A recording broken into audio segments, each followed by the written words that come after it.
Boa, beleza. Legal. Ô, Rafael, se quiser ser técnico, cara, pode ser técnico, não tem problema não. Acho que 90% do nosso público aqui é de TI. Tá bom.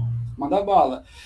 Assim, agora falando dos tipos de ferramentas. Eu não vamos fazer propaganda de ferramenta aqui, mas quais são os tipos de ferramentas que existem no mercado para você conseguir se proteger, né, desse tipo de ataque? Falando mais da parte tecnológica ali, de invasão de servidores, de aplicações, etc. Ferramentas barra processos, tá, Claudinho? Então, assim, ó, eu não falei de tudo isso que a gente faz aqui para proteger de uma infiltração de dados, fazer crítica de arquivos, Isso normalmente só é avaliado se você tem um processo de desenvolvimento seguro de software com N ferramentas, com um monte de, inclusive com modelagem de ameaças, para entender direitinho essas entradas de dados, onde que vai ser usado. Porque você pode, no modelo de ameaça, ainda, inclusive, desenhar, né, os casos, falar assim, putz, perdi o sistema de RH. Vamos pensar assim, ó, perdi o sistema de RH. É importante, Claudinho, você receber o seu salário no final do mês? Se o sistema do RH está fora, não tem salário, concorda? É importante? Sim. Mas se o ataque é perder o salário, se o problema é não tem salário para o Claudinho, isso é horrível, concordo, horroroso, inclusive, eu queimaria pneu na frente da empresa. Eu preciso do sistema do RH ou eu posso ter um backup da fita que mandei para o banco no mês passado e aí, quem saiu de férias sai 2 vezes, quem teve licença sai de novo, mas 90% do time que recebe a mesma coisa todo mês vai pingar lindão mandando arquivo velho e eu corrijo na mão os 20% que deu errado. Então, nem sempre uma contingência significa reestruturar um sistema inteiro. E aí, o que eu faço com isso? Se o problema era pagar o Claudinho, tá pago. Só que eu acabei de ganhar 30 dias para responder o incidente. Já ficou mais fácil, né? Se eu tinha horas, eu transformei em 30 dias. Então, até essa estratégia você consegue planejar a partir de um processo, não uma ferramenta de desenho seguro de software e desenvolvimento seguro de software em geral. As ferramentas, elas estão mais ligadas àquelas outras atividades que eu te falo. Tem ferramentas também de desenvolvimento seguro, tá, Claudinho? Inspeção de código, vai te ajudar pra caramba.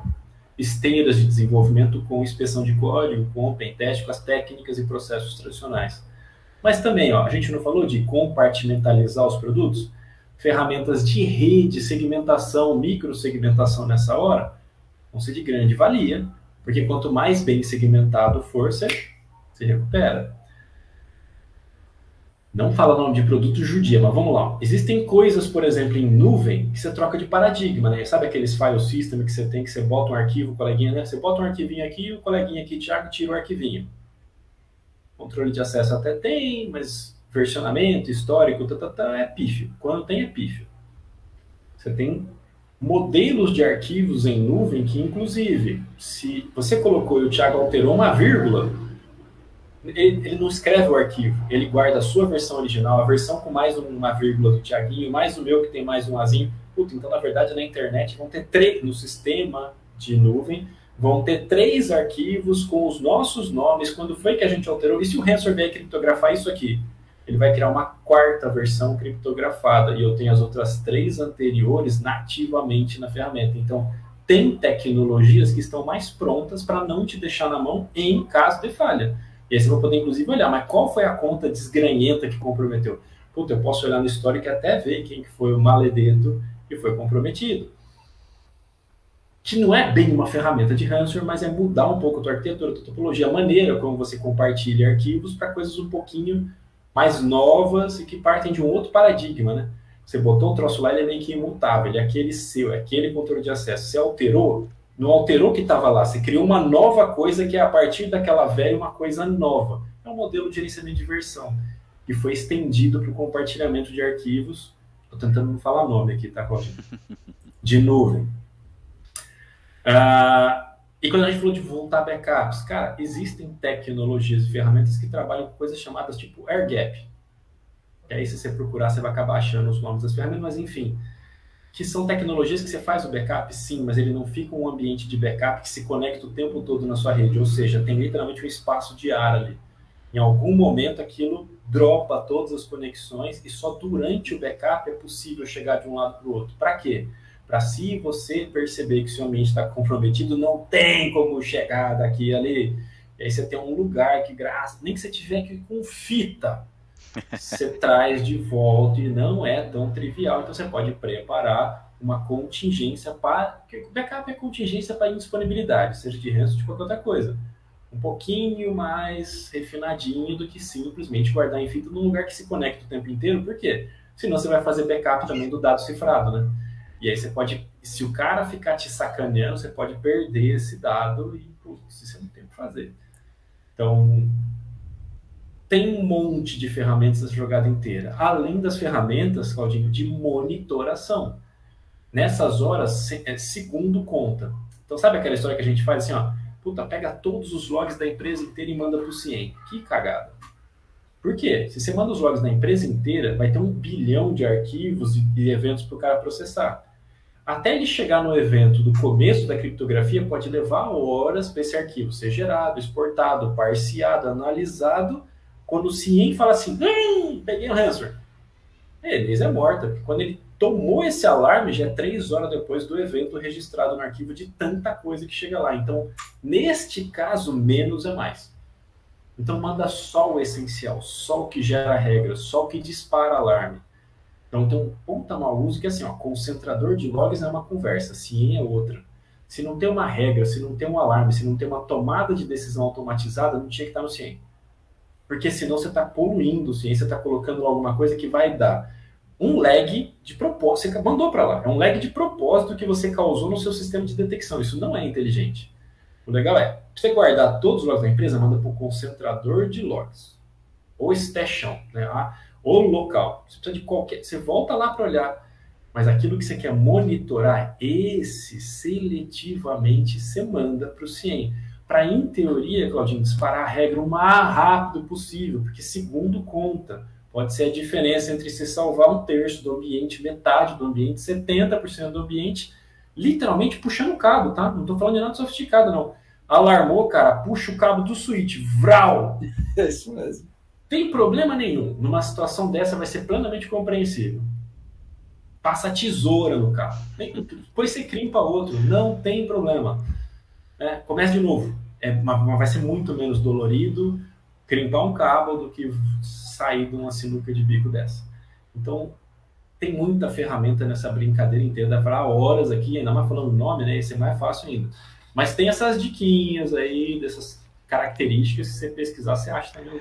Mas aí, basicamente, então, na questão de segurança, você tem ferramentas para bloqueio, você tem ferramentas para monitoramento, você tem ferramentas para melhorias, né, e até mesmo limpeza, no caso, né, de, sei lá, antivírus ou coisas assim. Sim. E você tem ferramentas de entendimento de comportamento para depois também ter tomadas de decisão melhores de acordo com os padrões de ataque que você acaba identificando, né? Perfeito, de só não esquecendo, tá? Isso é um negócio e não um ataque técnico. Então, assim, ó, o cara não é besta. Se você vai lá e tem um antivírus ou alguma coisa, que os artefatos que ele usa, e ele tem o vírus total lá para fazer a checagem, ele pega o artefato dele e manda pro vírus total, identificou que é ranço, ele já sabe que ele vai ser detectado em algum momento. Puta, meu artefato já tá carimbado. Para você descarimbar isso aqui, é só você dar uma tem aplicativos, você dá uma mascarada, uma embaralhada, adiciona um monte de byte de lixo no final do arquivo. Ele não é utilizado, tipo, o espaço de endereçamento. Por que é o arquivo, né? O arquivo executável. Ele é um cara que tem lá um stack pointer e um monte de instrução na sequência e uns jumpzinhos no meio do caminho. No fim do dia é isso. Se você adicionar uma cacetada de bytes no final que não tem um ponteiro que aponta para aquela área, ele não atrapalha o executável. O executável continua funcionando porque os jumps que vão acontecer aqui nas instruções vão continuar tudo no lugar certinho, só tem um monte de byte lixo, isso aqui, no hash do arquivo final, né? Vai mudar completamente, às vezes você mascara o binário. Então, assim, mesmo você tendo antivírus, cuidado, porque para o atacante mascarar o artefato não é... Você fala, nossa, mas vai ser trabalhoso. Não é. Dá para você fazer sem muito sofrimento. E aí você pode embaralhar e adicionar no final. Você pode adicionar no final e pedir para embaralhar, ele vai jogar um monte de lixo. É como se fosse um gene, saca? Sabe quando os caras falam assim, puta, vamos fazer um teste de paternidade. O que eles olham? Eles olham a cor de olho? Não. Todo mundo que tiver cor verde vai ter aquele mesmo gene naquele mesmo lugar e tal. O que eles olham? Aqueles genes que são inúteis, que são as mutações. Fala assim, cara, isso aqui não gera nada. Se o Ti tem igual a mim, então tem alguma relação genética, porque isso aqui não tem motivo para ser desse jeito. Se é porque passou de um para o outro, tem alguma relação familiar aqui que pode ser de paternidade ou maternidade. e eles vão olhando esses lugares do Cronos, né, do gene inteiro, que não tem relação funcional, né, que não serve para nada, mas se tem aquela sequência e não serve para nada, e você tem igualzinho, deve ter vindo de você. Então, putz, é só encher de lixo ali no meio, que na hora que você tirar um hash desse artefato, você também provavelmente não vai achar nada, porque ele é um novo artefato. Então, não é difícil esconder um malware das ferramentas de detecção. Então, não conta. Lógico que você tem que ter para tirar o mato alto. Não é qualquer maluco passando ali na porta, jogando pendrive para dentro que tem que te infectar. Nossa, né? Puta. Não é que eu sofri aqui com ataque dirigido, com nada sofisticado. Eu estou sofrendo aqui com um cara que passou literalmente na rua e jogou pendrive. Aí não, né? Para isso, maravilhoso. Mas lembrando que não é porque você tem também um antivírus, nossa, pica das galáxias, o mais maravilhoso do universo, que você tá livre de pegar um artefato e ele entrar, tá bom? Sim, sim. Mas é uma ferramenta que acaba sendo necessária, né? Porque é o que você falou, o mato alto tá aí ainda e pode... Não, e mais que isso, né? Pensa na contenção do antivírus. Se você pegar o teu artefato, que já comprometeu 30% do teu ambiente, tirar os hashes dele e mandar procurar nos outros 70% para ter certeza, é uma puta estratégia de ferramenta bacana, porque aí ele pega aquele tipo de característica e sai caçando para todo lado, e mesmo que ele tenha infiltrado, mas não disparou ainda, você já sai limpando, né? Você já sai limpando e fala assim, esse 70 eu nunca mais perco, já tá redondo. Bola para frente, agora é recuperar os 30. Então, enquanto contenção, ele é muito mais útil como olhando ele no cenário de proteção, efetivamente, porque mascarar o binário não é impossível. Certo. E a gente